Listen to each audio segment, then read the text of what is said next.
will literally ruin your life. It's a prison, and you hold the key to get out. We still care so much about the male ego in the bedroom that we can't tell them when we don't like something. If I don't feel safe, I'm going to turn into the person that I need to be to protect myself.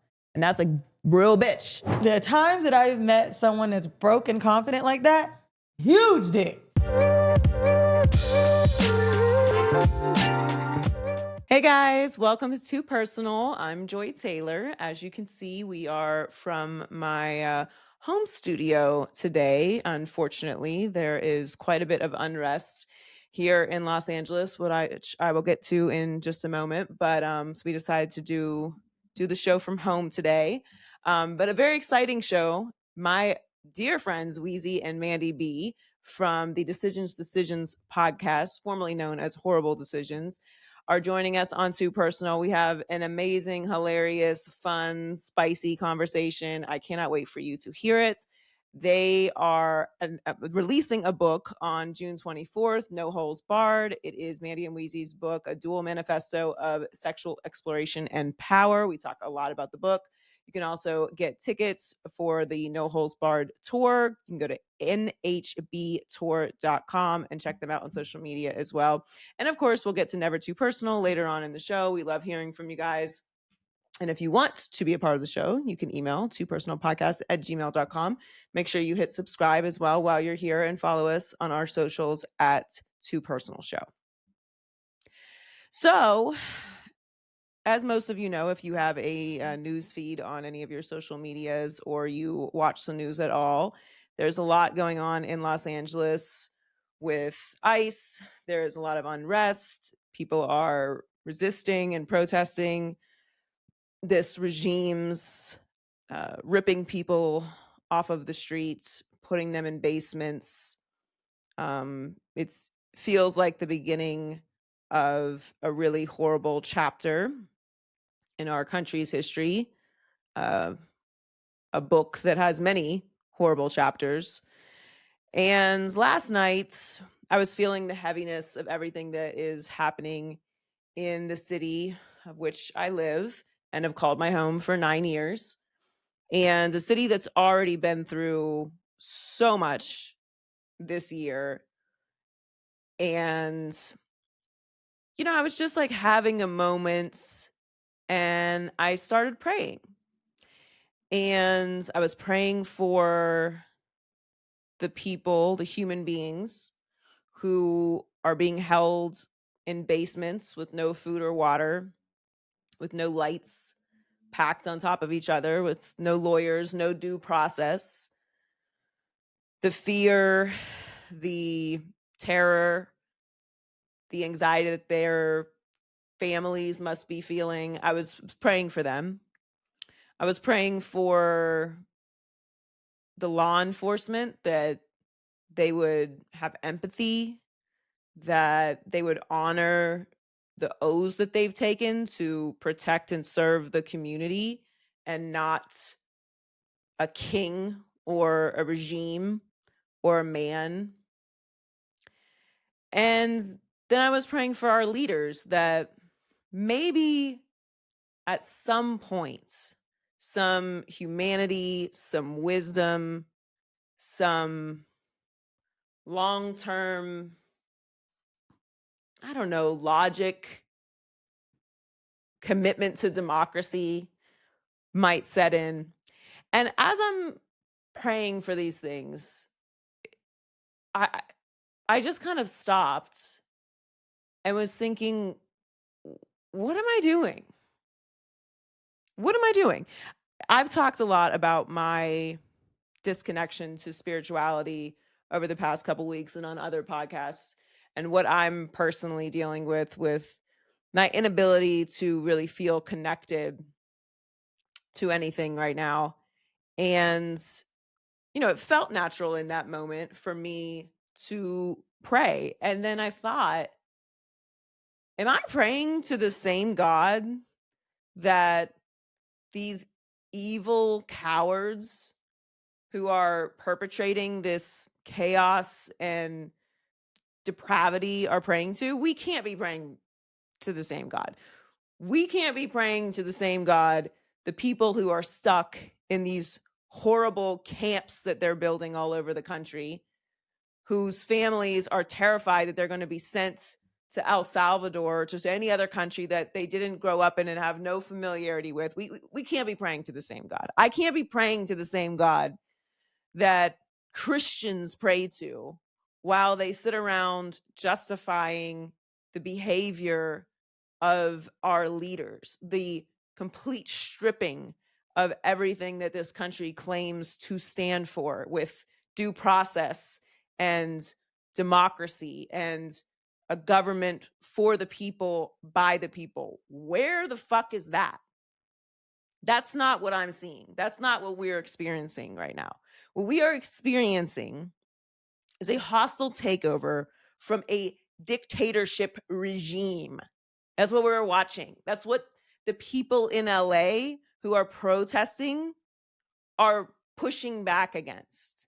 That's what our grandparents and so many others fought to keep from happening. Right? These freedoms, these imaginary freedoms that we have that separate us from the rest of the world. If we can just grab people off of the street and detain them, and there is no process, there is no law, there's no order, lawyers can't be reached, they don't go through proper systems, we are not a democracy. That's not how that works.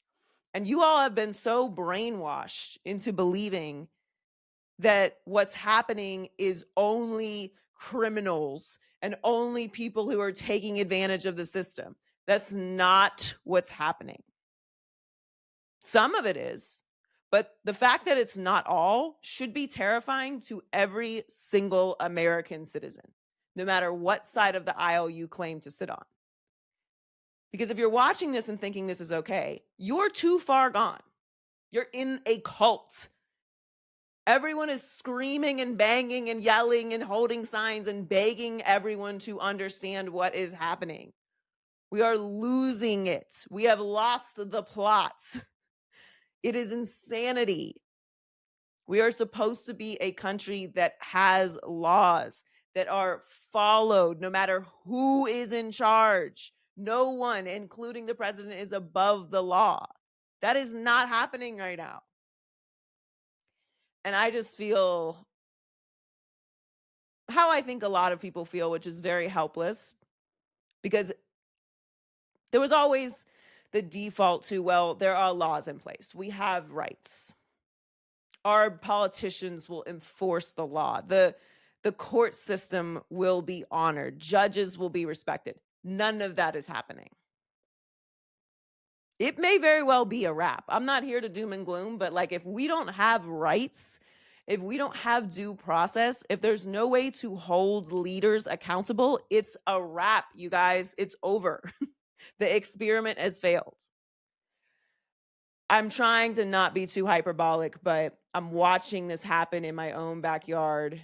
And yeah, like I really had a moment where I was very sad and I was crying and I was fearful and heartbroken that this country that so many members of my family, so many of my friends have fought to protect our freedoms and sacrificed and seen horrible things in order to make sure that we have a free place to live where we can express our thoughts about our leaders or anything that's going on in our country without fear of repercussions from the government.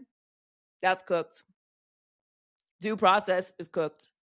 Holding our leaders accountable from the laws that still currently stands, cooked. So my question is like, where does this end? Like what has to happen for all of us to wake up and understand that we've given it away?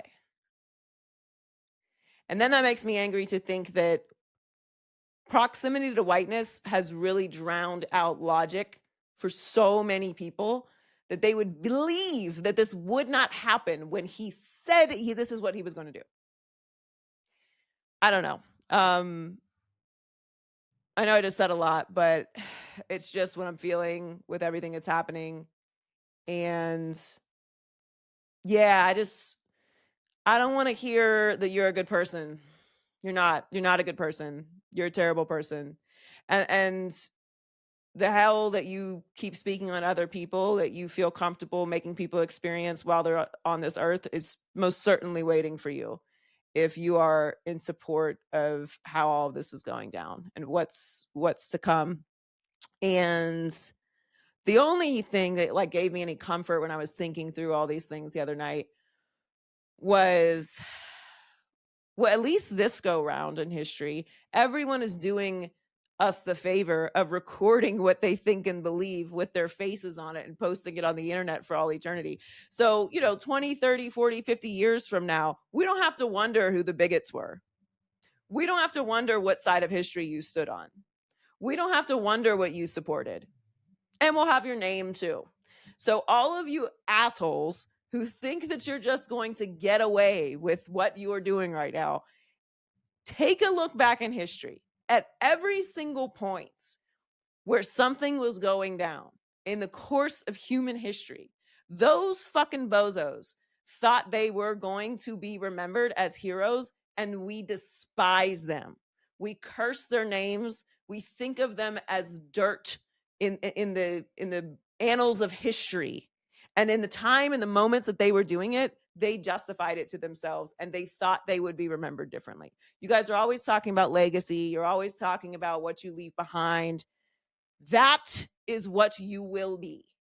And you've done everyone the favor of recording it and putting it all on TikTok. So thank you for that, because our children's children are not going to have to wonder who put them in this situation. They're not going to have to wonder who decided that this was how it was going to be.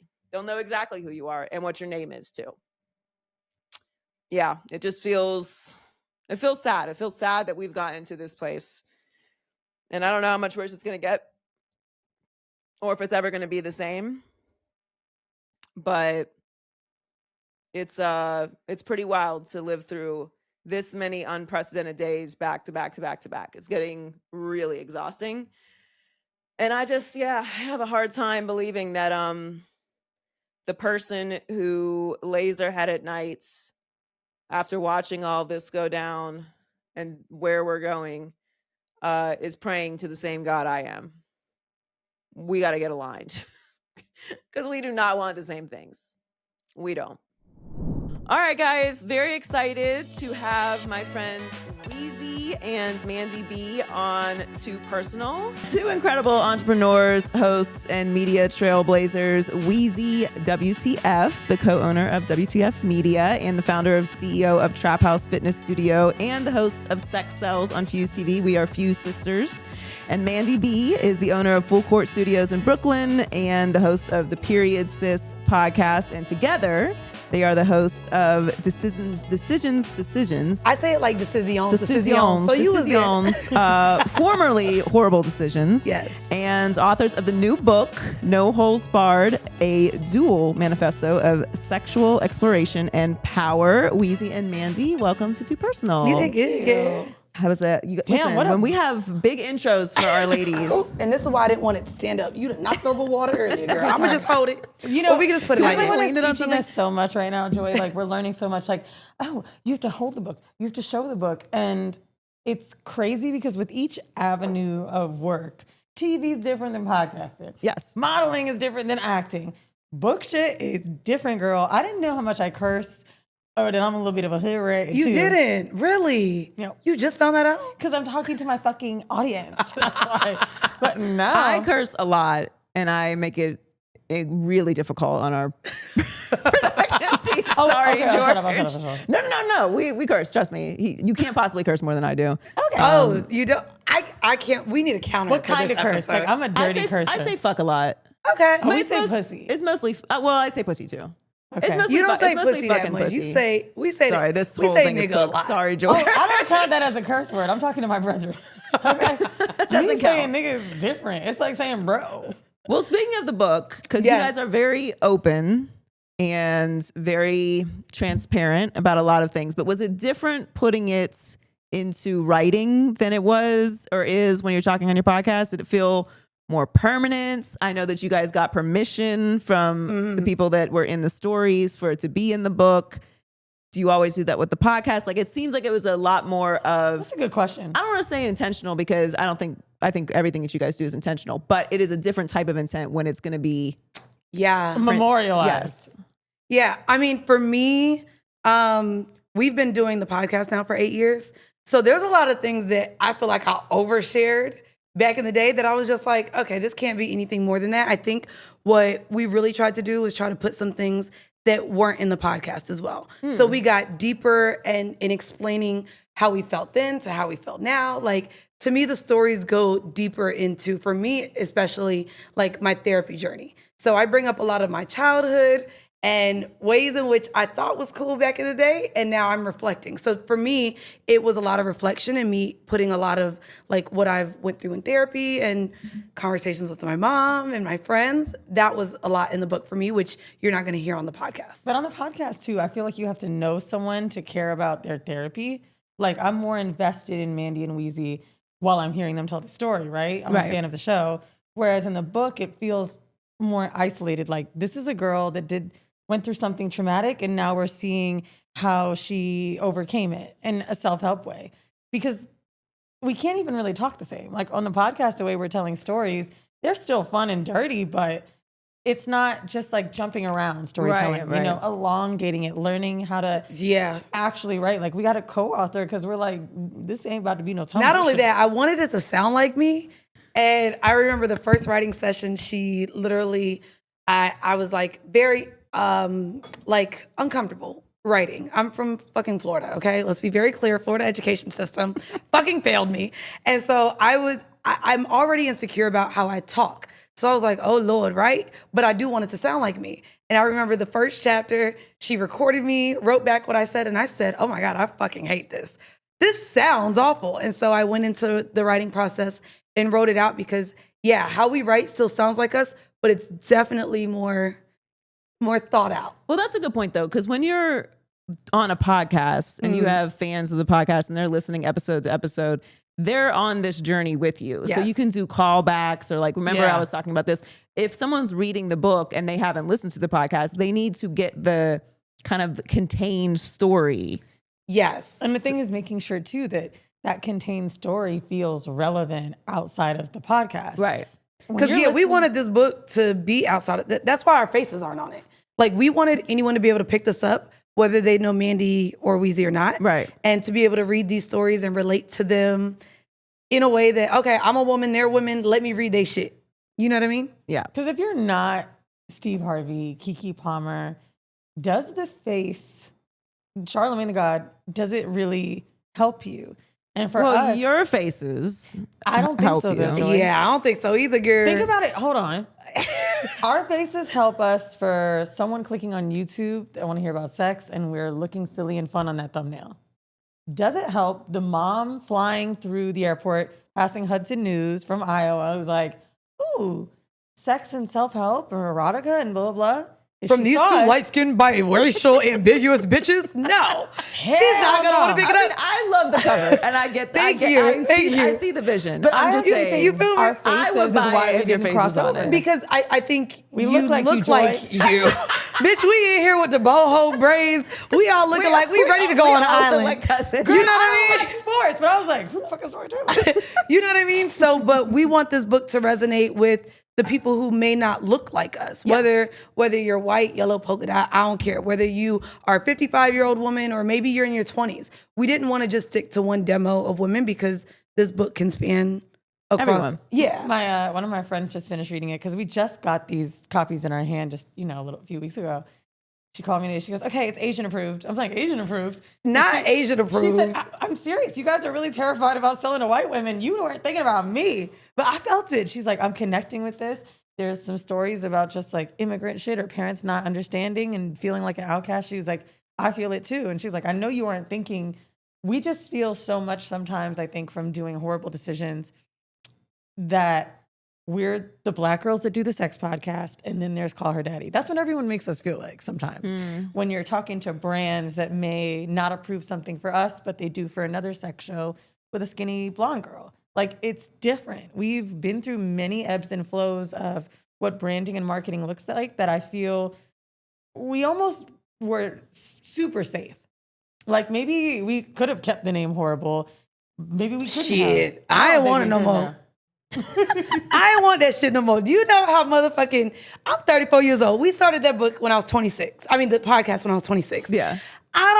There were so many, probably for like 3 years, whenever me or her would do another podcast, it would be like, now we got some hoes in the house. Welcome the whores to the show. And it was just so like, difficult. bro, it was so like disrespectful because it like literally for anyone listening or just being introduced to us, it literally removed people even possibly wanting to care because unfortunately we see it with the Diddy case, we see it with the Shannon Sharp incident.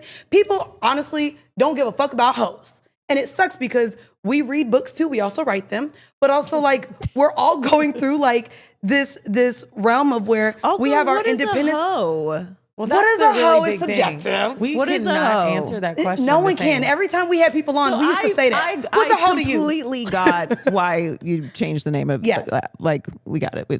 We got it. Period. But we gonna remember and hold a special place for the original name. But totally get it. What is a hoe? So I what's a don't- hoe to you? I bet you if we go down the line, we all have different definitions I don't of what a hoe honestly is. use that word.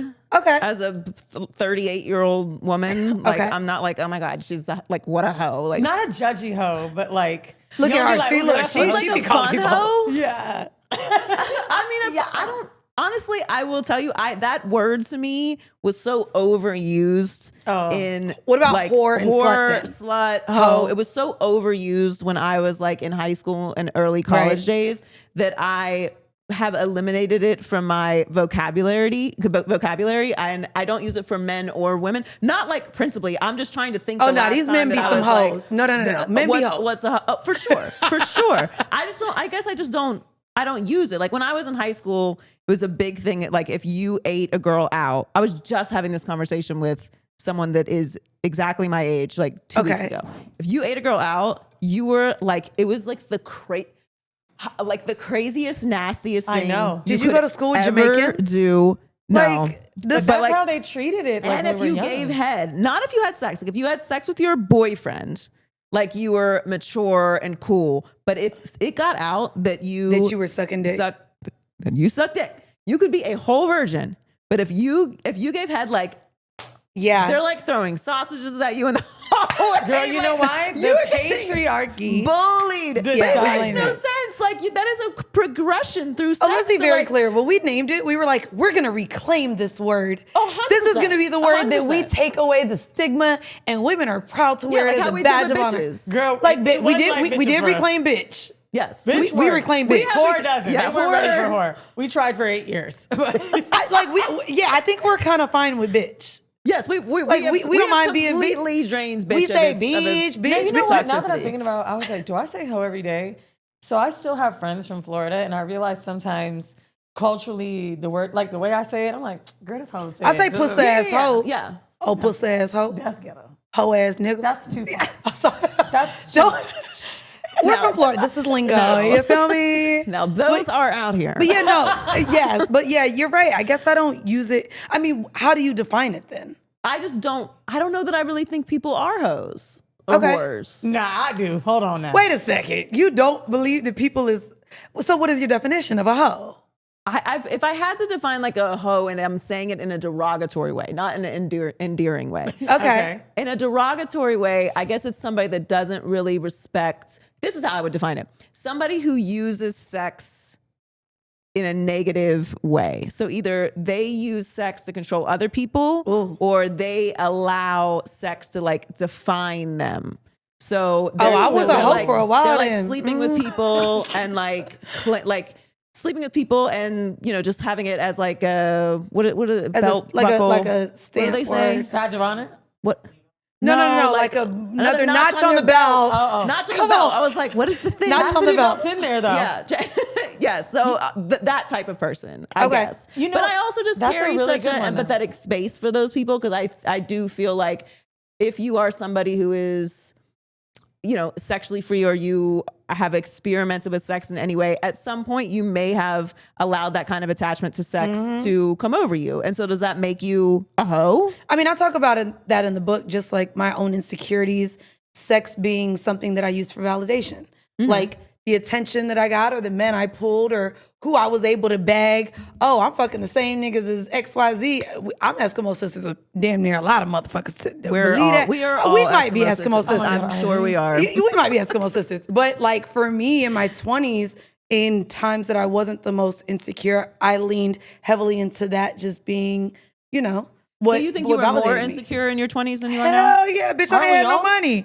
Bitch, I was broke. It's hard to be confident and secure when you're broke, when you are, for me, I was overweight. I was 5'1", 230 pounds at my highest.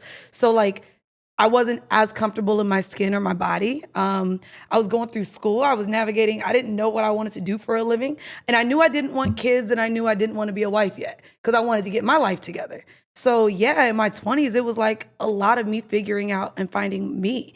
And in the process, sex made it a lot of fun. I got vacations for free, was hopping off yachts for free, got bills paid. It was cool. But once I got like to financial freedom and I got to a place where I started really loving myself, sex didn't at all matter.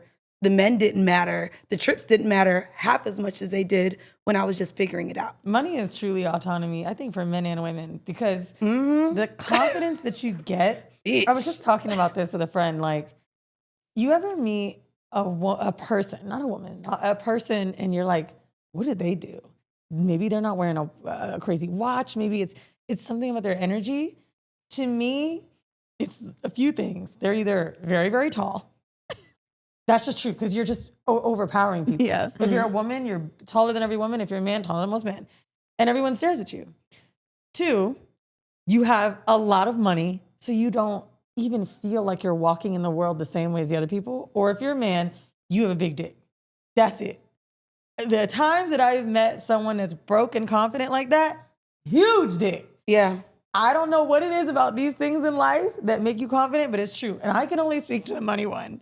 And I don't even have crazy amount of money, but the money that I make now for me is money that I've looked at in those younger days. Like, it was amazing. Yeah. You know, swiping on IG and seeing the girls jump off a boat, like, damn, I may have had to do that with a guy. Oh yeah, I get my own yachts now. I buy my own first class tickets. It's different. Like, there's a chapter in this book, literally titled, "Do Married Men Treat You Better?" And so in my 20s, I found really strong relationships in my 20s. I felt they were strong, with men that were married. And it's because it was easier for me to exist as number 2, because I didn't want the responsibility of showing up. I was never jealous of the wife. I actually said, I would never want to be in her position. And I also felt like I always got the best versions of a man. When they were married, I didn't have to worry about the bills with them, the children with them. I was jumping off the yachts with the married men. Like, the married men showed up as their most honest selves. I felt like, damn. Like, even sometimes I would be blinded, like, oh, you're so perfect. And then I had to be like, no, bitch, you cheating on your whole ass family. I feel like we're hyping up yachts right now. You're literally lying to your family to be here. You're literally lying to your family. Like, let's be honest. All cash. Like, I don't know what follows you. It's the beginning stages of dating. Like, it's before you, like, I would say first 90 days, it's a different representative. I'm even different in the beginning too. Like, my boyfriend made jokes with me. You know how many books you was fake reading when we met? I was like, for real? He's like, every time we went out, you was telling me about some book. And he's like, now you get a book on the beach. That's your shit. I was like, yo, it's true. And I'm like, wow, I wonder if it's because he's so intellectual.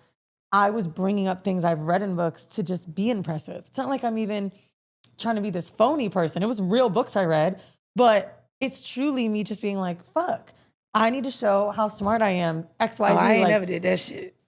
Girl, you've done something different in the beginning. I don't believe To you. bring up books and shit to Not people? books, but people have different things, men and women, that we do differently in the beginning. It might be for some dressing up. Right. It might be for men taking you to more lavish places. But for me, the type of men that I date are super well read. And so it can sometimes make me feel a little like, like, I think. But also, like, I don't necessarily think that's bad. If you're trying to connect with someone, or you like someone, you want to meet them where they are. If it's somebody that likes to read and that's books, why these hoes out here changing their religion for men. Because they want a Muslim, they gonna turn into a Muslim. Brittany Renner. There's her, there's Alexa Sky, there's women that change their whole persona to become. But this is more about I don't think you being need to, better I don't in the think you need beginning. to shape shift, but you can meet somebody where they are. Like, you can make not even compromises. Like you read these books. Absolutely. Yeah. And for You're just example, going to like talk about things that they're into. men Man in read them the beginning, LeBron James way, definitely- open to the first page. Yup, I read it. No. It's in the This is prologue. about the best version. ChatGPT, let me know. Hey, let me spark note This book. Spark note the book. I do think that we all are different versions in the beginning. Like, Yeah. I think men especially, they know exactly what we need, and that's consistency. The good morning text, a lot of those things start to dwindle once they know they have you. And I think in terms of like the married situation, it's this really fun guy for 24 to 48 hours. So sometimes, you're blinded. 72. Sometimes they got 3 days. A long weekend. You feel me? They was fun sometimes. I mean, I'm not doubting the fun because taboo shit is the most fun. By the way, I get to that at the end of the chapter that I realized that I had no self-worth, and that's why I was championing being a side chick. I am not encouraging this Let's behavior. be very clear. The start of the chapter, where's my badge proudly of being the side chick? And by the end, again, from my early 20s to now 34, I look back and it's like, oh, bitch, you didn't value yourself. Oh, bitch, you didn't think you were good enough to be a priority. Oh, you didn't believe that you deserved more. You were accepting the crumbs. Whatever they could give you, you took. And I got to that point to where I ain't dealing with no married men now. I ain't doing it. Well, I think it's good that you guys talk about all these things though, because the taboo part of it or the shame part of it or the hoe part of it is what keeps people from being honest about it. Yes. I was on a podcast, I don't know when it's airing, so I won't say what it was, but we were talking about lying and I was like, everyone lies. Everyone lies. And they were You like, be no, having like, the I'm bars. like, You've been I'm going viral I'm with not these lying. takes. I'm like, if you tell me that you don't lie, I know you're lying. You're lying. Like all of us lie. We lie every day. Oh my God, I had Okay. a great lie today. I told someone they looked amazing on FaceTime. She needed it though. Sorry, sis. My homegirl was like, bitch, I'm going through it. Do I look okay? And I was like, I be like, look you look like great. it. You look like you going through it, girl. But we lie. I give hard truths too, though. I'm not saying liar. There's a difference between being a liar and telling lies. We are all adults. We all lie. Okay. We all lie. The intent of the lie, the purpose of the lie, the excuse of the lie, all those things. Think about liar. Him having to tell the truth every day was almost a detriment. Imagine me needing to tell the truth in this room or someone saying, can you stay another 10 minutes? Let's just say that's it. Yeah. I'm going to do this because we're doing press, we're doing whatever. If I was like, no, I'm actually really fucking tired, I'm worn out, I'm thinking about food. Whoa. Like, But that's the truth. It is, but the lie sometimes is not people pleasing, but I think it makes life smoother. We lie to Men gonna children. love this We lie to the conversation. police. Y'all said y'all like being lied to. I'm The lying. men- You better lie to the police for me. Yeah. I'm just saying this about lies. Oh, no, but I I'm saying snitch. in I'm regards to telling. like being a hoe. Like we lie to ourselves. We do. Right? We lie to ourselves. We and talked about that. sometimes we lie to ourselves to comfort ourselves, Mm-hmm. to get through a decision that we've made, or we lie to our friends because our friends need it, even though you might have to hit them with a hard truth in a month or so, but it's just not time. But the point of it is you guys talking about those type of things opens the door for people to have those conversations and really look at themselves in the mirror and stop lying to themselves. I think that's the Lying thing to that we've yourself is the gotten. most difficult thing about sexual exploration. From a very granular point, I would say sexuality or sexual orientation is the one we can talk about. How many friends do we know that have a story about coming out that were lying to themselves for a while? Like, we see this more with men because it's less acceptable to be gay when you're a man. But I don't know one gay man in my life that didn't have a moment of lying to themselves or telling that story to me. But for some reason, that's where we tie the lying to. It's like finally being able to be out and proud. When it comes to the things that no one else knows, we're lying and no one else could even hear the thought. Right. That's the thing that really sucks when it comes to kinkiness or just even being able to tell your partner, like, hey, this isn't working for me. Like, I'm not having orgasms from this. Telling your partner, you're doing something that's making me feel uncomfortable. We just lie and make ourselves even more uncomfortable, but then are able to get on the phone and champion someone else. I don't know why we cannot advocate for ourselves. I think it's scary. I think rejection is scary. And there's this, I'll speak for myself when I am in an intimate situation where something is happening that I don't really love. When I don't feel comfortable speaking up about it, it's because I'm afraid of the reaction from my partner that they're going to like think I'm giving them too much direction or like telling them they're doing something wrong. And it's like, That's especially early. Today, you still do that. Sometimes, yeah. Wow. And I think that that's the interesting thing. Like being almost 40 and us being in our 30s as well, like it's difficult to hear that we still are navigating our pleasure. Yeah. Because we still care so much about the male ego in the bedroom that we can't tell them when we don't like something. And I think that that's like kind of where I've found my power with being on this podcast and even writing the book. I realized I'm like, oh, I have no shame in being like, oh, you only gonna give me one round? I ain't even gonna waste my time. Oh, you don't do this? I ain't even gonna waste my time. I know what I want to receive as pleasure. And if a person lets me know he can't do it, what are we doing? You know, I just realized when you said the male ego, I have a ex-girlfriend. I dated a woman for a while and I talk about her a lot. That was probably the most feedback I've ever had in my life during sex. And it didn't hit me until now. We talked all the time. She would stop me in the middle of shit. No, not this way. Like, and make me change, or like literally take my hand, my mouth, anything, and like move me. I used to never do that to men. But when she did it offend you? No, it just felt natural to us. It almost felt like this thing of, I was almost appreciative of the guiding because I knew she just wanted to be pleased more. We know though, as women, how difficult it can be to get us off. Right. What the fuck do I give a shit if she's telling me to move or do something else? This is like, you can also make it very sexy to encourage somebody. Like, I know, but as you're saying this, I'm realizing how much anxiety I have about this. Because like, even when a man is like, well, I would say probably especially when they're like going down on you and they do that crazy like burrow thing where they're like, it's like, okay, please. You know, I start doing the I just be like, I'm good, thanks. You know, I I asking like for a dick nice like I'm head too tap, horny. like, yeah, we gotta stop this shit, dude. No, you gotta be like, you're not doing this because good. they're excited and like if you say something and they're like men that eat pussy in the room. Don't y'all want us to tell you? disappointed, Like, No, please. Can we interrupt Joy's show? Say yes or no. look, and you want to be interrupted? If I'm sucking your dick and it's trash, tell me to get my fucking braces. You know what's crazy? You know what's crazy? A lot of men won't. They'll let you keep. They would just want a mouth on their dick. I just think it's something I need to work on for sure. I think a lot of women need to work on that. I need Girl, to work that's on why that. Like advocating for yourself in the bed. Literally.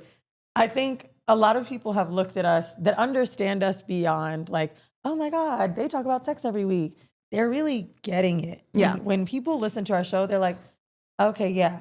I mean, we're really trying to teach these steps almost literally every week. I think for people that have longevity with this show, they have seen how much we've liberated others by just telling our own stories.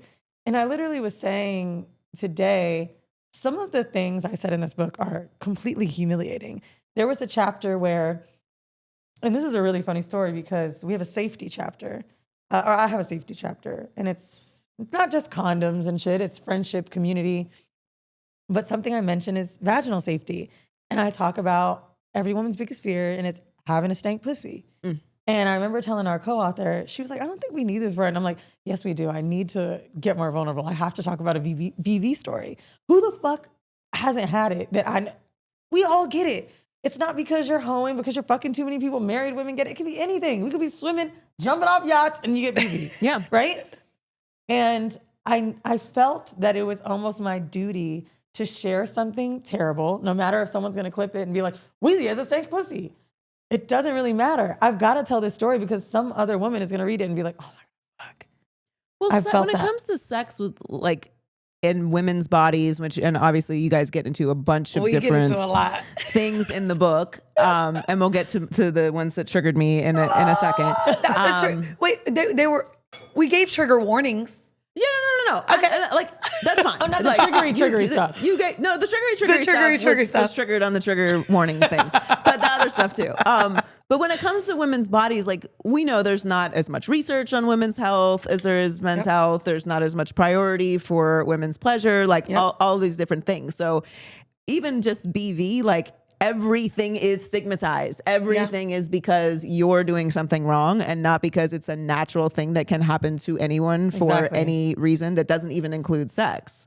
But every time that we talk about it, it's like, okay, this is wrong. Like Yeah. you're wrong. There's shame attached to everything. Everything. I have a friend who it's not Brianda. We all know my friend is celibate. I have two friends that are celibate. But another friend, really low-key girl, she's been celibate for like a year and a half. And she goes, how is my pussy supposed to smell, Weezy? This is a grown-ass woman. And this is not her being dumb. This is just us not having conversation and being comfortable. She's like, because I don't think it's all the way water. If It it's ain't not never all the supposed way to be water. Plies maybe done lied to us. Pussy don't taste or smell like water. What the fuck? I'm like, girl. There's a pussy smell and taste. Here's my advice, and I actually probably put it in the first chapter of Masturbation and Learning Your Body Yourself, is that you're not gonna smell like another person sometimes. But what you need to do is know what you smell like when you feel healthy, when you don't smell something. Exactly. So when you're masturbating, girl, go down there, bring that thing up to your nose real quick. It smelled good to you, it's gonna smell good to a man. All right, and then here goes a little advanced step. Put them fingers in your mouth. But you would be shocked how many women are not understanding. And to be honest with you, men aren't understanding natural musk, what vagina should smell like. There should never be floral smells coming out of a pussy. That's insane. I'm sorry. No glitter. If you keep having... Wait. Who putting glitter in the pussy? I'm joking. Oh, I was about to be like, That's wait, true. where is the glitter puss at? But yeah, I ain't had that one yet. We've been so confused about what real sex looks like. I even talk about how when I was dating a woman, we were having sex all the time. We always joked about girl, this shit does not look like porn. We be fucking different. Because lesbian sex for porn is for the male gaze. Your back is arched. You're moaning different. You're looking this way. That is not lesbian sex. You're doing the hair flip. Girl, pussy be everywhere. Sometimes be on a titty. It just be random. And her and I really got to explore each other's bodies in a way where we would laugh because we had a guy we were having sex with. She was like, we be fucking different when he around. We do. I was like, yo, we do. She's like, because he looking. And I think it was more performative. Yes. For men. Not that we weren't enjoying it. Sometimes him looking was the thing. But I think we learned so much about how the patriarchy has fucked up our brains on men's brains too. Yes. What sex Their is supposed to brains look be like, fucked how up we're a supposed to lot. perform. You said what? Nothing. They done called it a mic, but I'm talking shit. I'm talking shit. Nothing. We'll get to the man bashing. Okay, so I made a lot of notes. A lot of notes. We'll get to okay. So the daddy issues one definitely. So I have daddy issues also. Yeah, and it's crazy because I actually say I'm not blaming anything for daddy issues. In the chapter, I talk about how my dad was essentially, and how I viewed him a human ATM growing up. Yeah. He didn't show up as a father. I do believe he's narcissistic.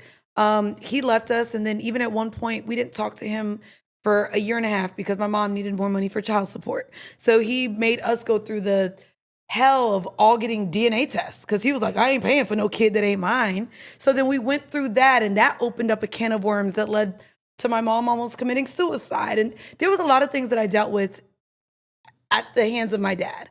And then now being in adulthood, because he paid the little $400 a month that he thought my mama was living off of for 3 kids, he now thinks I owe him.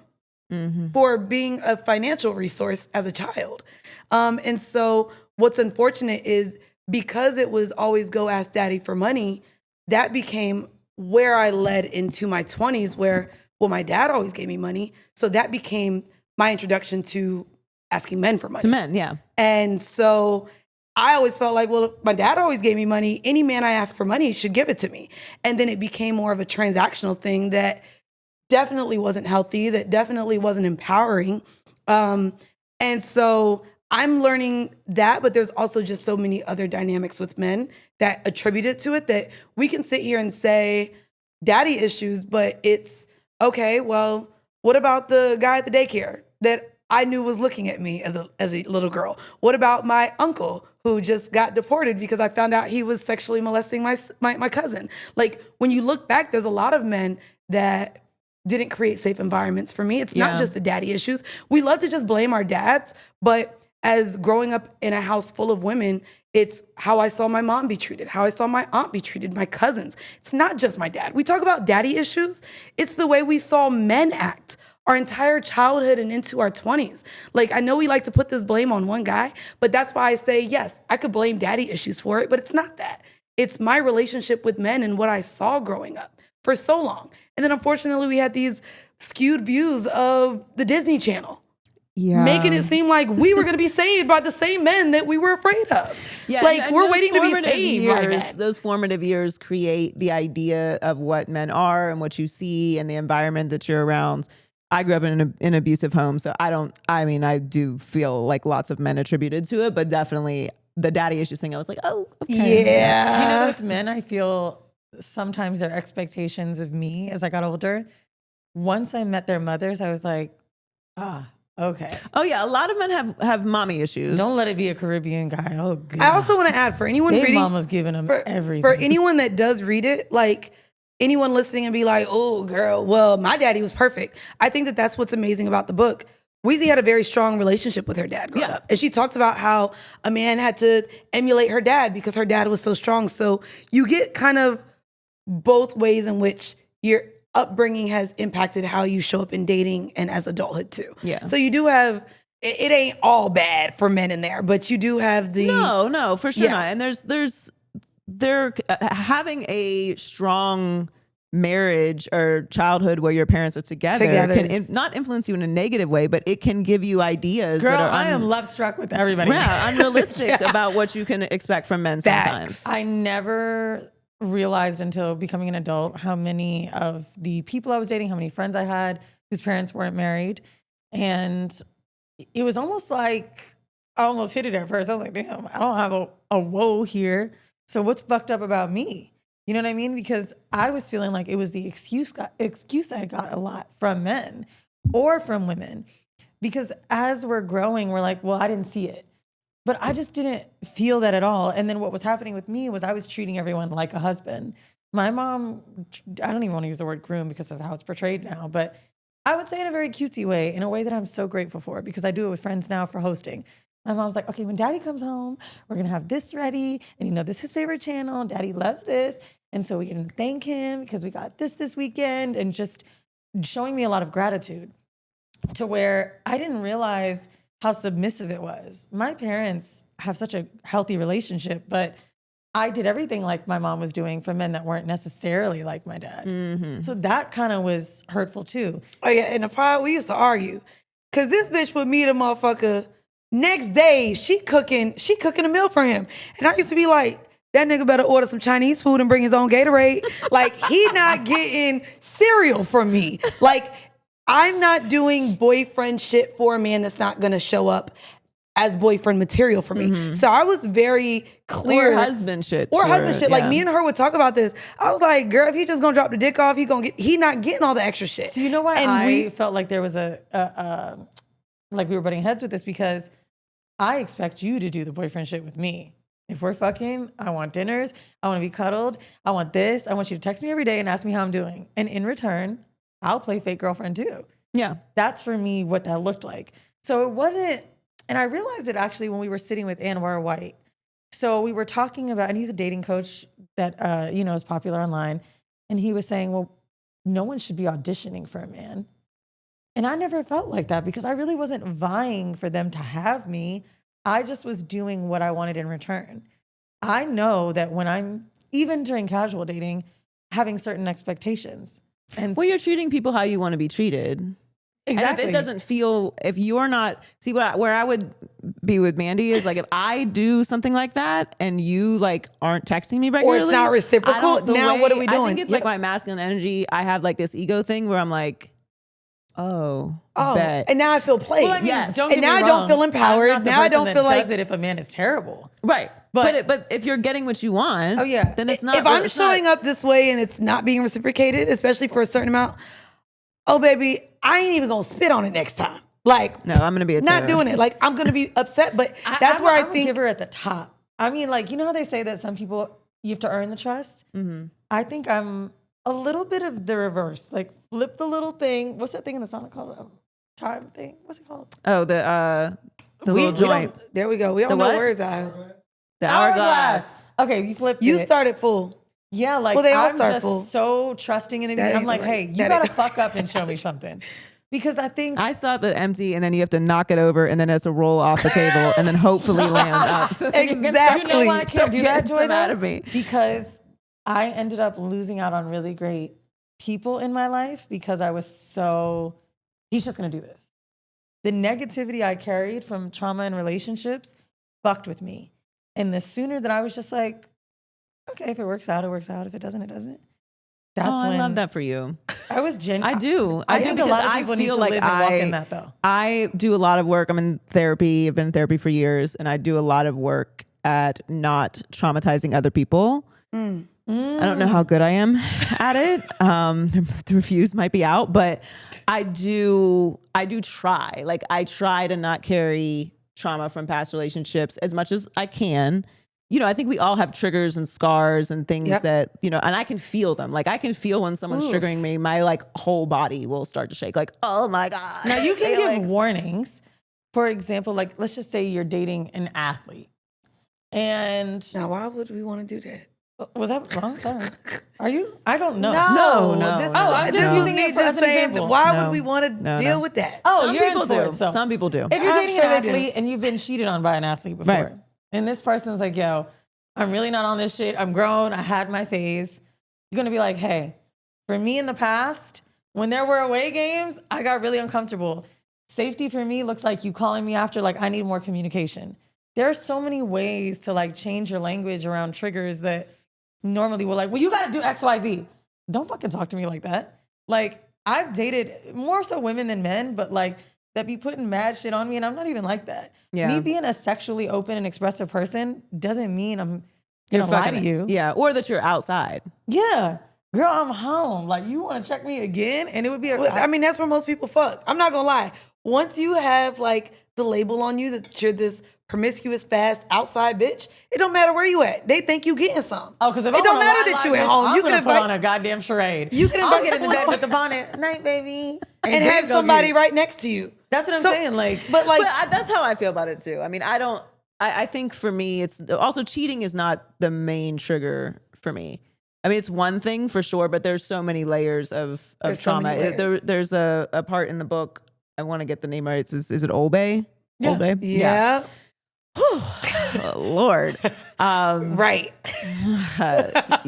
But like those are the stories to me that are very triggering, because like obviously cheating is a big part of that, but it's like the gaslighting, the lying, the violence, the constantly like feeling like you're the crazy one, but you know you're not fucking crazy. Yeah. or honestly, Obey wasn't a violent guy, but there were stories of violence in there. But the thing about him, for people that haven't read the book yet or had the chance, he was a guy I dated that cheated. However, we were in an open relationship.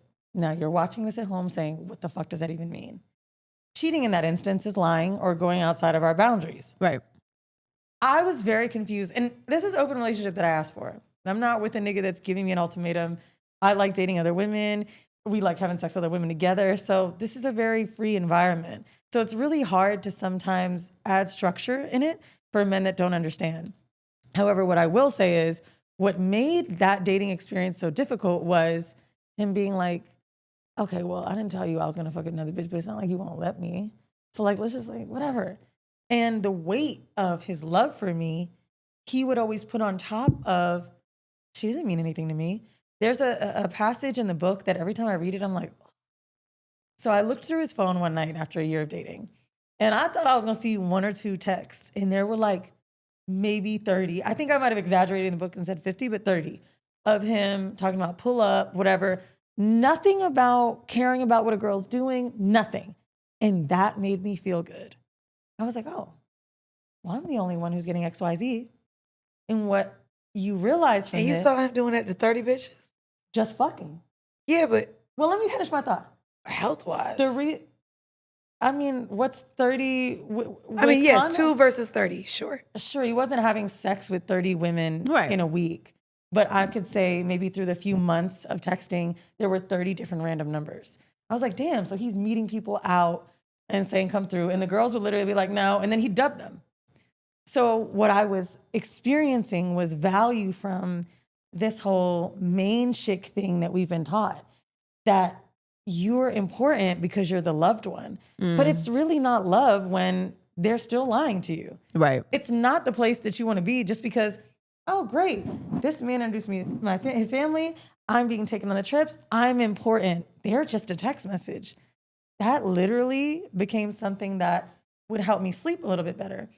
And when I read it now, it makes me feel so icky inside because I'm like, damn, this is really a frame of mind that not only You I were have, lying to yourself. but not You were only lying. Yeah, because we just talked about everybody lies. So first off, lying doesn't equate to whether they love you or not. Yeah. And I get into that in my side chick chapter where I thought because men were being more honest with me that they loved me more. Like an idiot.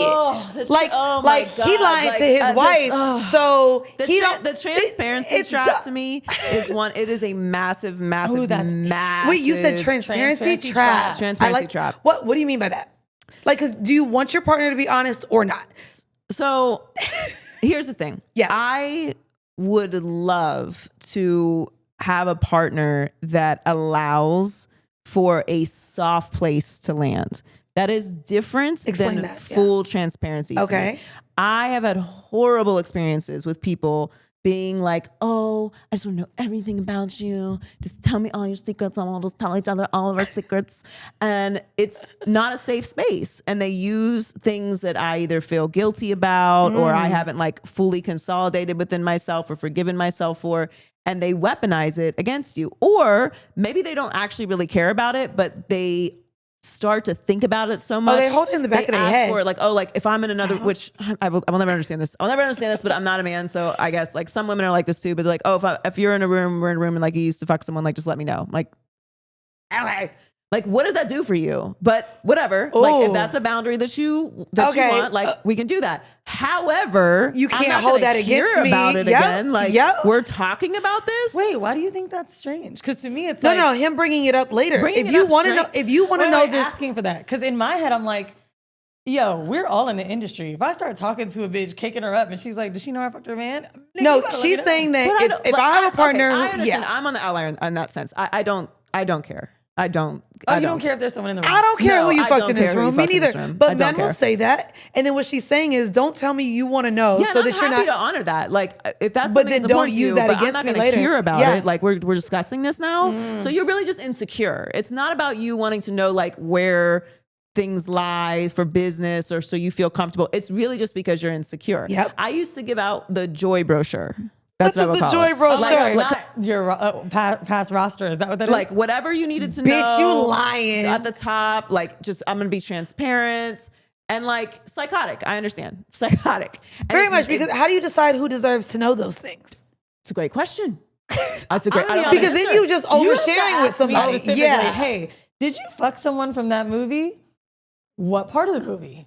Like, But so like what does transparency look like for you? Because I am still navigating how I want to move through relationships with transparency because I don't like to pretend. I'm saying these things about lying and stuff, but like I can't keep up. I don't want to fucking lie. I don't want to create an image of myself. I don't want to keep up a performance. Like, you're going to get what you get with me. And Right. that's how I want to be. However, I'm not apologizing for shit that didn't have anything to do with you. I'm not living a life with somebody who's insecure. I'm not going to be tortured about my past just because you can't get over it. The answer is, I appreciate you saying this to me. This is too much for me. I don't think we're compatible. I think that time Write is that a very, sentence down.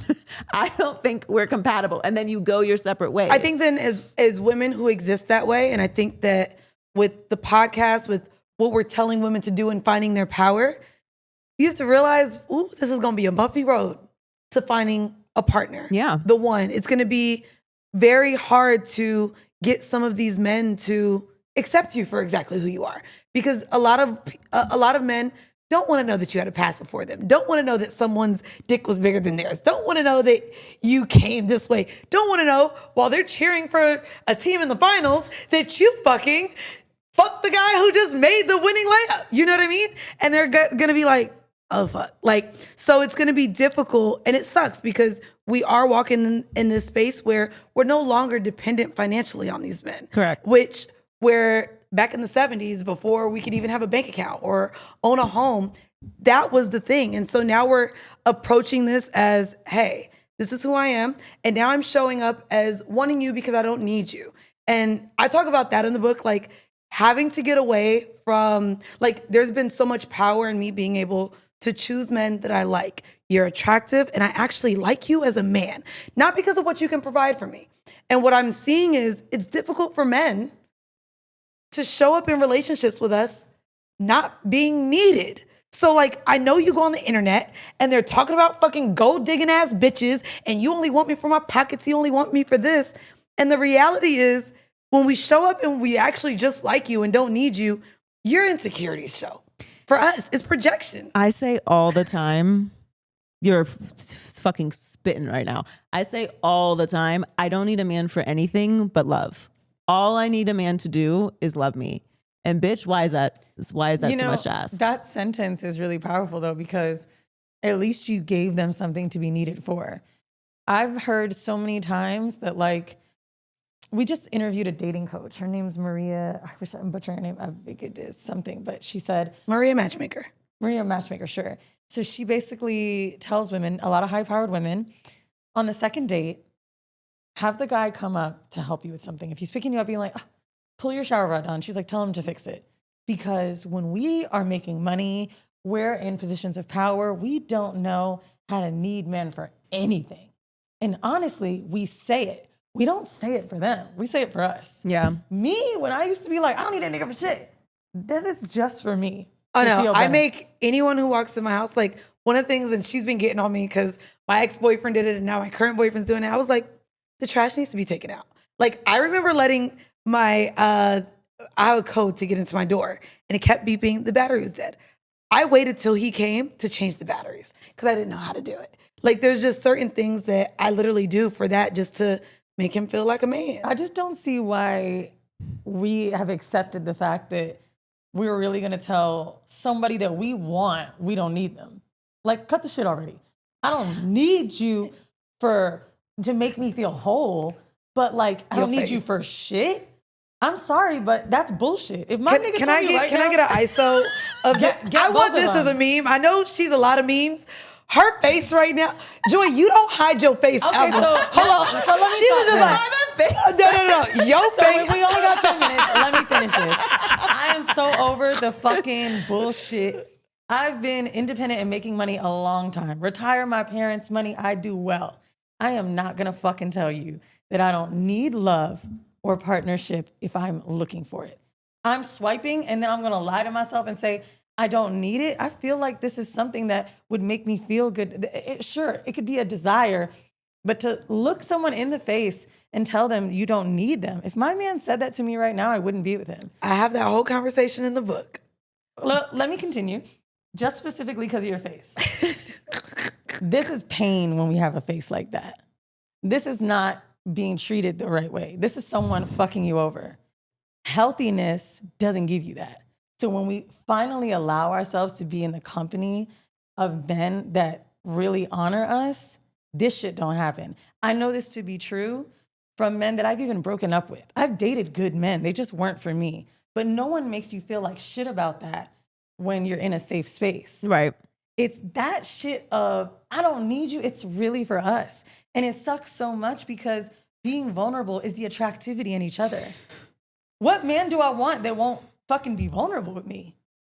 That need word You probably can't read my writing, but it says trigger is vulnerability is one of the notes.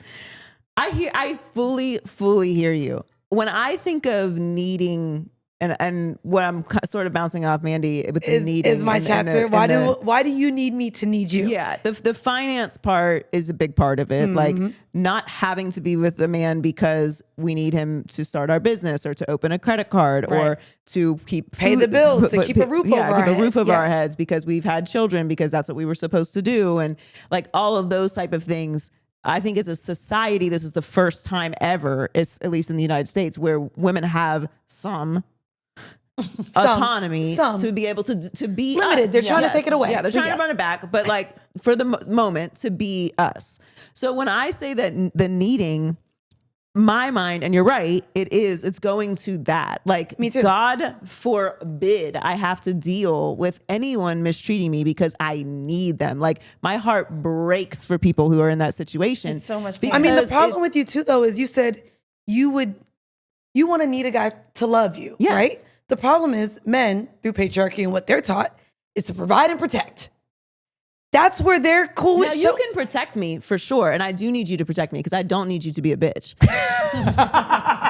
That's not, nobody's asking for that At all. But as far as like providing, I probably am too traumatized. It would take a lot. It would take more trust for me to financially trust a man to fully provide for me than it would be for me to like be Not you're too emotionally personal vulnerable. and too traumatized. Damn, I just heard a personal, friend say too this. traumatized. She was Too like, personal, too I traumatized. would rather, she was like, it'd be easier for me to trust a man's raw dick in me than trust in my, freedom of my work, just giving myself up for finance. And that to me is a scary place. Well, because I watched my mother do it, and I know my grandmother did it, and I know the woman before her did Yeah. it. And when a man has control over your life in that way, like I've been in really terrible, terrible relationships, but never have I not had the money to be like, okay, I'm done.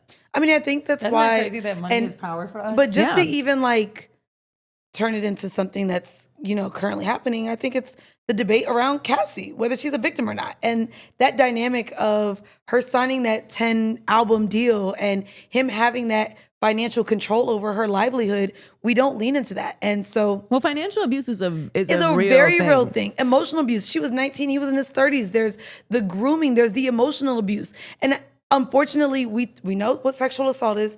We know what physical assault is. No one talks about, though, what emotional abuse could really do and look like. And I think that I experienced that in a relationship where it was like, well, bitch, why ain't nobody warn me about this? This has literally changed my mind. Like, I have PTSD, like I went to war. Yeah. And that's just not spoke about. That's what my enough. face was. It was PTSD trigger. The Cassie thing too, like when it comes to watching that case unfold and you talking about emotional abuse, that is the thing that hit me. I was like, oh my God, this guy may get out. He's a piece of shit. He's probably going to get out because all of the layers that they're building in this case so far.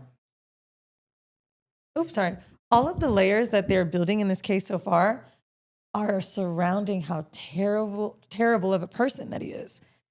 I feel like Even worse, everybody's saying, it ain't a crime to be a terrible nigga.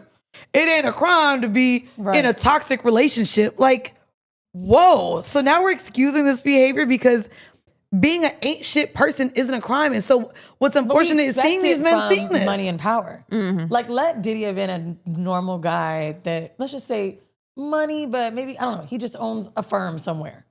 You'd be like, what the fuck? This is crazy. But when we attach fame and money, we just expect them to be a dick. Like, I worked with this guy once and just had brunch with someone else that worked for him for 10 years. And she said, Weezy, like, the way that when my phone rang at certain times, like my husband hated to look at me, that another man would get me worked up like this. She said, he made me feel so low. He made me feel so down. The way he would talk about my work, how nothing was ever perfect. And when we started digging into this, she said, it's literally like Cassie PTSD, except he never did anything sexual with me. She said it was so intense. She's a director. She's like, we were on a set one day and in front of everybody. He was like, you think this is fucking good? Look at your goals you have for yourself. What Oscar could you ever have? Watch it back. You suck. And she's like, damn, my basketball coach used to talk to me like that. it's a little different, I feel like. I was about to say, you gotta give your whole answer like, that's how the coaches talk to you. I think it's to get you. Yeah. no. I ain't gonna hold you. These videos but coming out. Humiliating people is a very strong manipulation tool. It is. It's a tool by abusers to wear down your self-esteem, to make you question things. You're already embarrassed. You're in front of other people. Even if you're a strong person, you don't want to make the situation worse. Maybe you already had some doubts about yourself. Like, those type of people can sniff out any kind of insecurity on you. Her humiliation was from other women, I think. Like, oh my God, if I don't do this, then I get left. Or then I get to be the one that's like out here on her own. Like, that's why women are so scared to leave. And again, probably the PTSD that you're talking about with the needing. Like, that's someone that really needed. But also when it that comes to when it comes to those kind of relationships, and this conversation is like very layered and complicated, Very obviously, layered. but I've been in abusive relationships, and people associate abuse with assault, and they're not the same thing. Agreed. Assault is you walk downstairs and someone runs up and punches you in the face. Yes. You're like, fuck you. You call the police. You don't care what happens to them. They've assaulted you. Abuse is someone that you trust, someone that you sleep with, someone who's been working on deteriorating your self-esteem for some time. They are around your friends, your family. They tell you that they love you. They have worked on you to a point where they now know they can push it over the limit and you're going to come back. That doesn't happen overnight. It's a meticulous, manipulative, extensive process that requires so much energy and time and effort and manipulation. That is why people and they're stay. not an awful person the whole time. That's the other thing. No, they're like, well, why didn't she just It's not leave? that they're Why didn't you just awful. leave? It's the opposite. They're wonderful. They until appear they're not. as everything that you want them to be. They study you. Yep. They mirror you. And that's why those people, like why I stopped giving out the Joy brochure. Because I'm like, oh, here's how to ruin my life. Take that. Oh yeah, you were given the blueprint. Go ahead, just read it down. To answer your question about what does transparency look like, what should it look like? Yeah.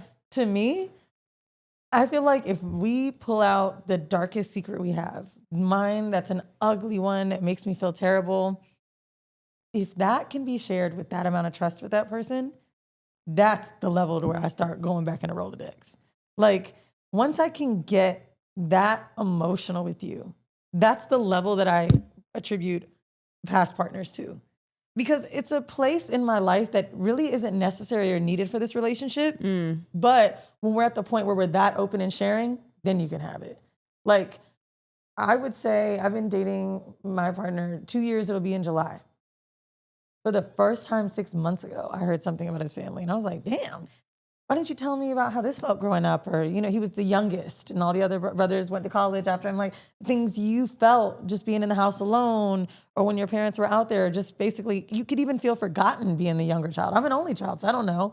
Just conversations like that. And I was like, wow, thinking of how long it takes you to get there. Where will we be in 5 years or 10 years? I'm more of an open book to know that a year and a half through, he was finally doing that. It looks different for everybody. Yeah. And I can't hold you accountable for like, well, why didn't you give me this sooner? Everyone looks different. But I do think letting people know that you're more safeguarded is important. Someone can end up feeling like you're not that into them if you don't open up enough. I felt like that with friendships.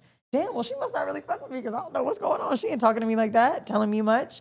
But we've all been burned in a certain way. Letting people know your triggers is, to me, a responsibility that we need to give to ourselves when dating.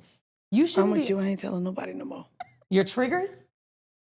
What's the point in dating Triggers then? I will share. Triggers I will share because I physically will get triggered by something. Like I wear my emotions on my sleeve. I try not to. Obviously my face betrays me all the time. And does. So I can't get around it, but I will explain my triggers. I think for me, I'm in a very untrusting chapter of your life. And understandably so. Yes. And I really want to make sure that I feel like my feet are under me. Like I don't want to feel like I'm being just kind of pushed around because I'm heightened emotionally. And so that is more of like, I'm like, when someone's pushing me, I'm like, ugh. Yeah, and letting them know the triggers then puts the accountability on their end. We'll talk about this later. Like, I'll be an open book, but like, let me feel safe. Safety to me, I feel like is the safety and boundaries are the things that I've learned the most about in my 30s. Is that I do not operate well when I don't feel safe. If I'm not having good sex, if I don't feel safe, I'm not in a healthy relationship. I'm not in a healthy friendship. I'm not in a healthy business relationship. If I don't feel safe, I'm going to turn into the person that I need to be to protect myself. And that's a real bitch. So like, that's not a good space for me. She said it's the real bitch. Not like the bitch. No, it's the real bitch. When people hear safety, it may sound extreme, but to me, what Joy's talking about is like, It's when, and that's not saying you feel threatened by the safety, but you literally are just not your best version. In that and your moment. spirit's fucked up and your gut is telling you something's wrong. And like your nervous system will let you know you're not in a safe space. I've dated so many people with great sex with bad nervous system feelings, girl. Every time I used to have good dick, I'd be like, this is a terrible person. But damn. Good dick will literally ruin your life. It's a prison and you hold the key to get out. And you know what's crazy? I used to fuck a terrible person. And I remember one time he called me after I told him to stop calling me. He was like, yeah, I know you ain't getting fucked. You getting fucked? I was like, I literally just had sex last night. And he was like, but you answered the phone, no. I was like, fuck! He sees it.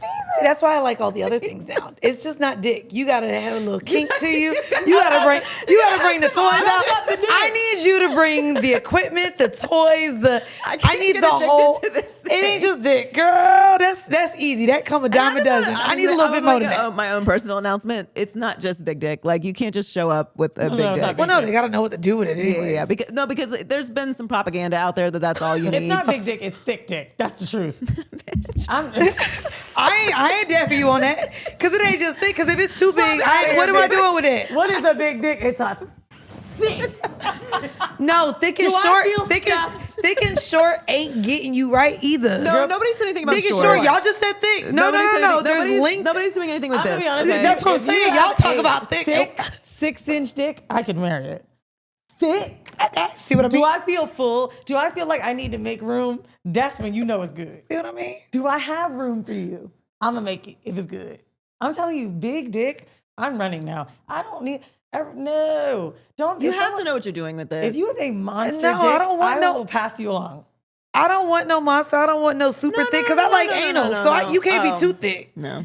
I need you to fit back there. Yeah. Like, what we talk about? Y'all want to be like, no. Look at both of y'all. Fuck y'all. You know, for some fun shit. I know we've been talking about how much fucking life sucks. But in the book, I talk so much about threesomes. And it was funny because I recently was having a threesome with my partner. And we were on our second date with this girl. And she was trying to ask me about his dick. And I couldn't grasp what she was saying. So she's a lesbian, has sex maybe once a year with a man if she feels his vibe. And she just happened to be feeling his. Bless you. And so she looks at me, we're in the bathroom in this club, and she's like, I don't know how to say what I want to say. I was like, say it. She was like, I just want to make sure I'm comfortable with him. So I'm like, does she mean is he going to be aggressive? I was like, girl, like, he's great. If you want us to just fuck, like, you don't have to fuck him. Like, he's not pressed. She's like, I don't think I'm being clear. I don't fuck up. Like, am I going to feel okay? And I was like, oh, I'm not going to hold you. That's so subjective, though. Me and, again, Eskimo sisters with a lot of my friends. The way they view a dick and the way I view a dick, two different things. They told you a dick was big and it wasn't? Yes! They told me a dick was good and it wasn't. I told them a dick was weak and they said, oh, it was the best. Like, dick is subjective. So we're sitting here. Dick is very subjective. Dick is so subjective. Dick is very subjective. Bro. Size is mostly subjective. But it's subjective. But good dick is not subjective. She's like, dick is not. It's not subjective. Okay, wait. Have you ever shared between a woman a great dick? Like you've been like, yo, don't that shit? You want to know what's crazy? Camaraderie. It's like a good restaurant. Remember, I was on a podcast, and I'm not gonna say which two girls. Listen, cacio e pepe is crazy. I was on a podcast, and I'm not gonna say which podcast it was because one of them is married. But anyways, we went on a podcast, and I talked about the worst NBA dick I've ever had in my life. I said it was so small, it was so bad, he may as well fuck Spalding. And girl, after the podcast, she wrote me and said the exact name it was. And I said, now we need the name. Bitch, how did you know? And it's so crazy because every girl that I know who has fucked this man has literally been like, damn, bitch, we thought it was just his rookie year. No, bitch, he about 10 years in and it's still not good to nobody. And it's crazy because not sure, I'm hoping that one of her friends fucked him and not her because she's married. But when she said the name, she said, I didn't want to say it on the podcast. But is it? And I said, bitch.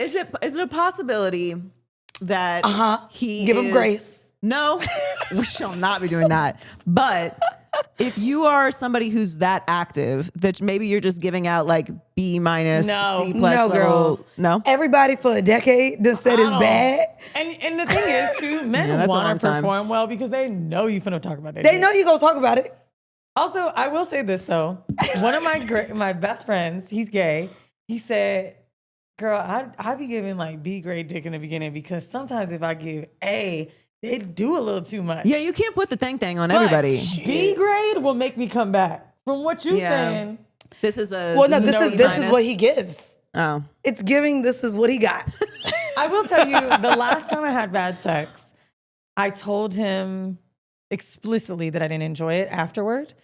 And I remember he said, honestly, I didn't know this wasn't for me.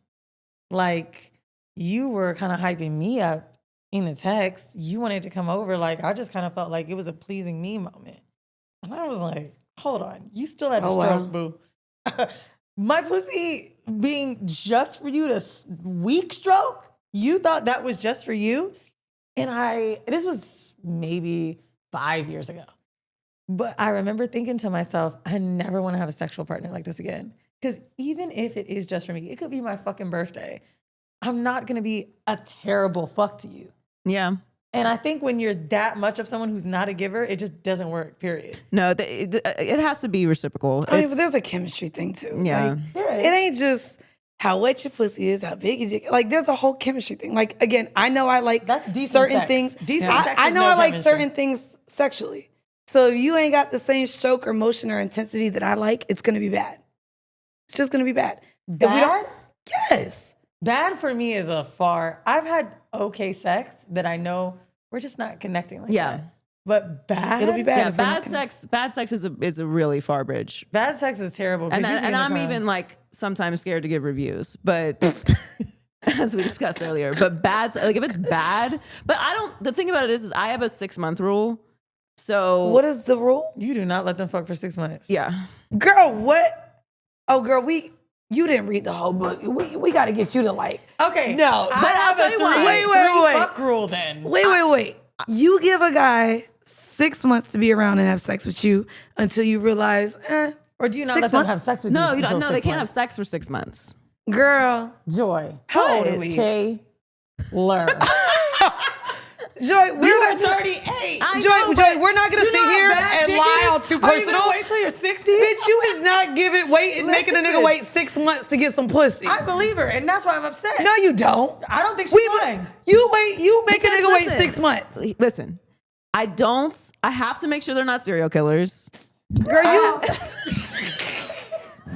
bitch, you just pissed us off. I guess we know why. Weird. Okay, can I just tell you what? Now, do you Wait, first wait. date? Serial killers. Are you Yes, really like, busy? yeah, like. No, but I just want to feel like I really want to feel safe, and I like consistency. How many dates? And actually, I'm actually not trying to be funny here. You're How worse than many Steve dates Harvey until right now. You feel like, because there's a point where sometimes I'm going too long. I tried to try 60 days because, in all honesty, I realize when you're more interested in someone and don't have sex too fast, the connection's more intense. Sex can be better. After a certain number of dates, I found myself being like, the sex attraction went away. Yeah, because okay, men yeah, be like, so men too be long? weak. And then something Damn, goes wrong. I gotta keep wanting to fuck you in 6 months. Then an ick is Oftentimes gonna you come. done said something or ruined it by then. Let me just see what it's hitting for and let's go. I know you're a good dick before I see that ugly toe. Like, girl, Their you ain't toes waiting be 6 terrible. months. Joy, don't sit up in my face right now. Do you know what someone and said to tell me me on you waiting IG? 6 months. I posted me and my man on the couch. She goes, I know he fine because the feet terrible.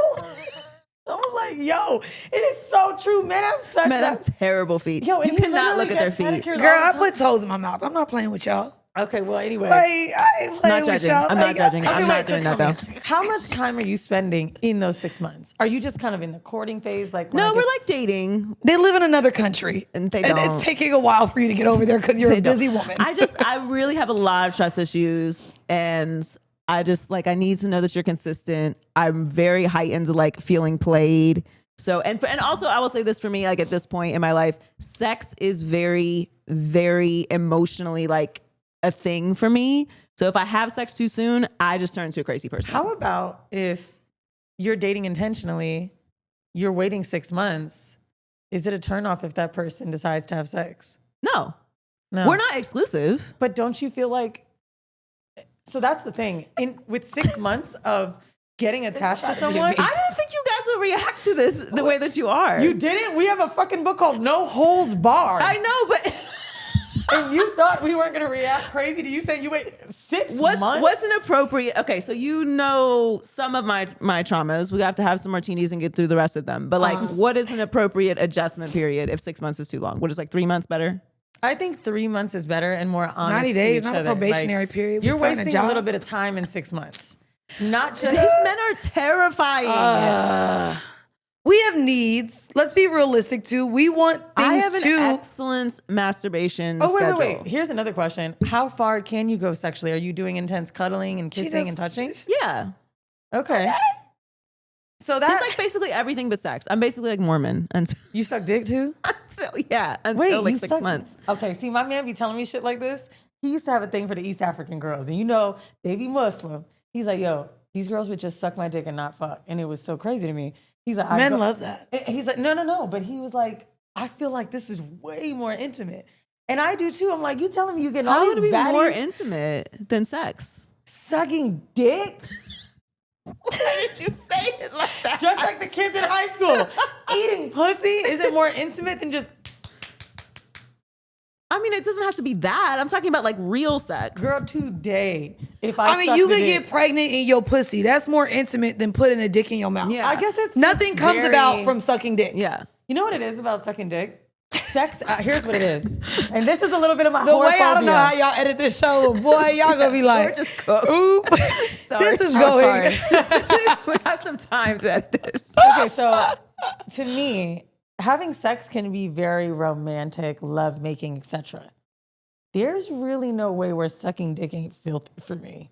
Like You I'm can not, smile while you love do it. you, babe. It Oh, yeah, turns yeah, into yeah, this yeah. dirty, carnal, very like It doesn't have to. oh slutty, like you're in that bag, right? Mm-hmm. So to me, it's like sometimes we're making people wait for their respect level. You sucking that dick, girl, you already there. And then if you suck the dick too good, whatever thoughts he had about you in them 6 months, don't suck a dick too good. Can't do that. Yeah, no, you have to give like B. Oh, you literally have to lollipop a dick before. I'm telling you. All right. know what? You know what? I have a podcast kind of horrible decisions. I'm sorry. Yeah, I'll consider I'm amending showing my, out. I'm my showing monthly. out the gate. 120 day, take it down. Okay. At least limit they'll be yourself grateful to 2 that sleepovers, maybe. Like Wait, no, that's 30 times. That's 100. 4 months. What is that? No, she said 6 months. No, I'm saying 100. I said at She's least. saying no- cut down like 3 months. Girl, okay, Steve Harvey, act like a woman, think like a man. You gotta wait 3 months before you, You suck a don't dick. have to. This is Oh not, my this is God, we grown thing. as hell. You should, if you wanna fuck on the first night, do that. Can I tell you? love I had that. a homeboy that was dating. I wonder if it was you too. I'll ask you later. But he said he met a girl that he really fucked with, and actually he does live out here in LA. But he told me that he thought she was playing games when she mentioned 6 months. I don't know if it was 6 months or 4 months. I can't remember. It was a few years ago. Can't wait to find out who this is. But he said to me, I just feel like she put this arbitrary number on like trying to test me, and it doesn't feel authentic. You know can't why? do it. Because someone else that made the 6 month cut already. So cool, you talking to me, I'm taking you on dates, but you fucking somebody else. So maybe after Maybe our if you dinner, are fucking somebody someone else, else, but- is getting the But good. it's not an arbitrary number to me. It's more about I really need to feel safe. What is the mathematics in that then? You after 6 months you feel safe with a man? Like you No, can't it's- feel safe like to me, if you make it that long, like you're legit. Girl, because niggas lie a long time. they will. They'll become your bestie and all. Jesus. Just- Have you seen the internet? Have you been on it? Risa Tisa? But I genuinely like, and this is not, I'm being facetious, but when he said that to me, I did find it to be very interesting because I kind of believe No, it. a lot of men think that that's what it is. Like they're like, okay, whatever. Like, well, you didn't make You're everyone giving wait this 6 to me months, 'cause you but don't I'm Or really they like don't me. believe you, which kind of hurts even more. Because then you have to uphold this thing. They're like, it's like a game. I don't really give a fuck what they think about it. For me, I'm more about like, I am going to do this on the time that I feel comfortable doing it. So if you are not interested in that sort of situation setup. then I'm not for you, and that's cool. Like I'm not gonna express myself or express my affection for you with sex. I do not trust people. I don't let people in my house. Like if you're getting into these spaces, you need to respect that this is like a step for me. It's not. And I think a lot of people just assume that just because you are a woman and if you're single or if you're dating that like this is just what you do. Like no. Like consider this interaction a privilege and treat it as such. And if you're going to have to wait and if that's not something that you want to do, don't fucking do it. Period. But it's not about like 6 months or 4 months or Steve Harvey numbers or whatever. It's more about like, I have been through a lot of shit and I am sensitive to my body. When I share it with someone, I become extremely attached. I don't want to be some psycho, like anxious attachment type of girl. I love you warning for the crazy because I feel like I try to do that and people aren't understanding. What? And the crazy is a jokey word I use, but I feel the same. Like I sexually attach sometimes when I'm dating. Casual sex I can handle because we're leaving it there. Right. Start giving me more. No. But for me, the cuddling turns into, well, maybe now we should like, let's get drinks before. And then it starts turning into a thing that's making me feel not hope necessarily, but just comfort. So now I'm going to attach my I'm sex supposed to be you. crazy because I'm attached to somebody that I'm having sex but as with. women, like the reality and being realistic is, I have sex with you when I feel safe. The number being attached to it, the 30-day rule, the 6-month rule, the 90-day, like all of that sounds like bullshit. What's your sign, Miss? Like it's bullshit. Capricorn. I don't know what Oh. that means. I don't do the sign shit. No, At all. No suns and moons. No, I hate the fucking stars, and moons, houses, apartments, whatever the fuck y'all take me to. Hate it all. You know, I know you guys have been doing, because I will talk to you for the next 3 hours, but I Yeah. know you guys have been doing a whole tour all day. So we will talk another 5. I love this, and I want you to come back so that we can Oh, we revisit have to. my amended rule. It's gonna be amended. Should we visit you in 6 months to see where you're at? See where they're at. Please go and get the book, No Holes Barred. There are some triggering parts in here, but they do warn you. And some of them are just going to be triggered because, there are Life. new experiences in its life. But I'm so grateful that you guys came down to sit with me. I know it's been a really long day and you're on your book This was tour. fun, and now we have to party in the south of France. We absolutely do. Because that was fun last year. It was fun. we had a time. But I really adore you both. I think what you're doing for women and just for people who are trying to, find their way through their bodies and expressing themselves and feeling safe and talking about trauma and talking about just experiences that we don't feel comfortable talking about is so important. And especially as Black women, because we just do not have safe spaces anywhere in the world, and they're trying to get rid of them every second. So And if we learned how much safety is important, yes, like to hear you say, if there was a counter, how many times you need this, like I really hope men watching understand that magnitude, how much it's just being safe. Yeah. So watching the world unfold in the way that it is, seeing that like literally this is the thing we're screaming for, I feel you, girl. yeah. We just want to feel safe. Need That's safety. We need you. I need you. Ooh, you saw you got girly. I'm trying. I'm I'm glad trying. you did that for us. Okay, and then tell everyone about the masterclass. It's so exciting. So Mandii and I were trying to figure out how to convince everyone that needs that book in their hands. How could they get it right now? How can we give them something right now? So we have a free masterclass that we put out teaching you things that you're going to learn in the book. So whether it be something as silly as how to find a sugar daddy, maybe it's how to invest money, how to masturbate, give yourself orgasms, how to eat pussy without making it hurt, and being, what was that thing you said? Oh. And even there's something really cool with just safe BDSM, safe being the buzzword. Mandii takes you through a dungeon and shows you how to use things correctly.